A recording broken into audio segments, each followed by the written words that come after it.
Good evening. In a statement in the Rose Garden today, President Obama called for Congress to authorize military action in Syria.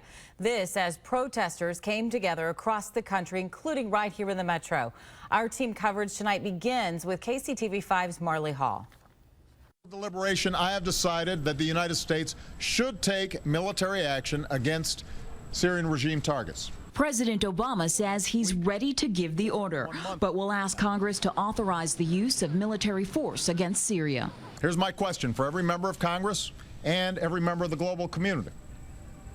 What message will we send if a dictator can gas hundreds of children to death in plain sight and pay no price? Senior officials say President Obama was ready to order a military strike against Syria without congressional support. But on Friday night, he told advisors he'd changed his mind. Saturday, after a 2-hour debate in the White House Situation Room with his national security team, the president addressed the nation with a plan to seek lawmakers' approval. While I believe I have the authority to carry out this military action without specific congressional authorization, I know that the country will be stronger if we take this course, and our actions will be even more effective. The White House says evidence shows Syrian President Bashar Assad's regime launched a chemical attack that killed more than 1,400 people, including 426 children, on August 21st. The president sent Congress a draft of a resolution seeking their approval for a military strike to deter and prevent the Syrian government from using chemical weapons in the future. President Obama says military action would be limited and would not include American troops on the ground in Syria. Marley Hall for CBS News. Here in Kansas City, protesters, both for and against U.S. involvement, rallied on the plaza today. KCTV5's Alice Barr is here now with that story. Alice. Amy, they stood on opposite sides of the issue, but all the protesters out at the J.C. Nichols Fountain today were calling on people to get informed and involved with what's happening in Syria and how it affects us. There were calls for peace. 1, 2, 3, 4. Keep Bashar out the door. And chants for help on the same Kansas City street corner today. I'm going to move down here. Okay. As protesters, both for and against U.S. intervention in the Syrian crisis, spoke out. Hopefully just by standing out here, holding a sign, it's going to wake a few people up. We don't want a chemical war.